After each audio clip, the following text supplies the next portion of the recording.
Mr. Speaker, I'm pleased we're here today to provide for consideration of Chairman Nadler's MORE Act, which would end decades of failed and unjust marijuana policy. Today, 18 states, 2 territories, and the District of Columbia have laws legalizing and regulating commercial cannabis, and a total of 37 states, 3 territories, and the District of Columbia have laws allowing cannabis for medical purposes. An additional 11 states have low THC medical cannabis laws. This means a total of 47 states, 4 territories, and the District of Columbia have laws allowing some use of cannabis. 97.7% of the U.S. population live in these states and territories. It is clear prohibition is over. Today, we have an opportunity to chart a new path forward on federal cannabis policy that actually makes sense. The MORE Act is about justice, safety, equity, and states' rights.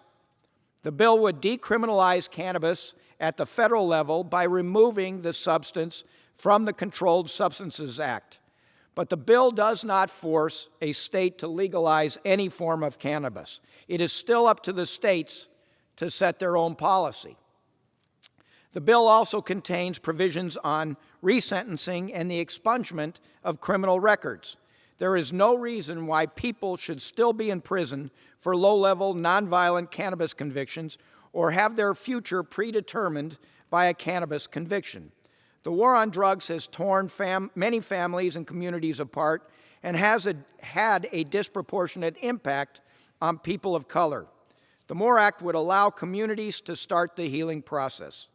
By removing cannabis from the Controlled Substances Act, the bill also addresses the cannabis banking problem that I've been working on for nearly 10 years in the form of the Safe Banking Act. Under current law, banks and credit unions providing services to state-licensed cannabis businesses are subject to criminal prosecution and regulatory penalties under federal law. Therefore, businesses which legally grow, market, or sell cannabis in states where it is legal are generally locked out of the banking system, making it difficult for them to maintain a checking account, access credit, accept credit and debit cards, meet payroll, or pay tax revenue. This has created a significant public safety risk as these businesses are forced to operate as cash-only businesses in an industry with billions and billions of dollars of transactions. These high-volume cash businesses are being targeted by violent criminals and putting our communities at risk. I want to share a few examples of how bad the public policy and public issue has become. In November 2021, over the course of 1 week in Oakland, California, more than 25 cannabis businesses had their stores vandalized and robbed and lost upwards of $5 million.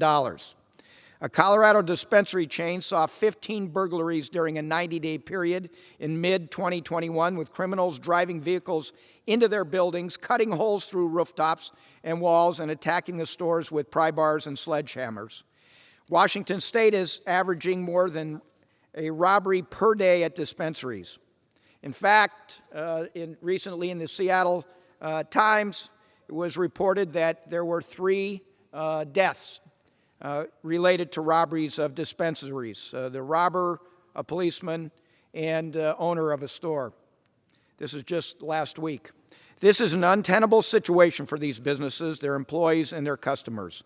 If Congress fails to align federal and state law, crimes targeting dispensaries will only get worse. The cannabis industry remains one of the fastest-growing industries and now supports more than 428,000 jobs with nearly $25 billion in state legal cannabis sales per year. The time to pass the MORE Act and right the injustices in our community is now. This rule also provides for consideration of H.R. 6833, the Affordable Insulin Now Act, to address skyrocketing insulin costs. Over 37 million Americans have been diagnosed with diabetes, and in Colorado, there are over 300,000. The Affordable Insulin Now Act will require Medicare Part D and health insurance plans to cover insulin and cap out-of-pocket cost sharing at $35 per month. Prescription drugs like insulin force Coloradans to make difficult financial decisions. In a 2020 report from the Colorado Attorney General, approximately 40% of all survey respondents reportedly using insulin who are using insulin are forced to ration their use of this life-saving product at least once a year. I'm proud the steps Colorado has taken to ensure individuals have greater access to insulin. In 2021, Colorado became the second state in the country to limit insulin prices by enacting an insulin affordability program. No one should have to pay more than $35 a month for insulin. The passage of this legislation will lower costs for insulin users and save money for hardworking Americans. I commend Representative Angie Craig and all my colleagues for their work on this bill. I urge all my colleagues to support the rule and the underlying bills, and I reserve the balance of my time.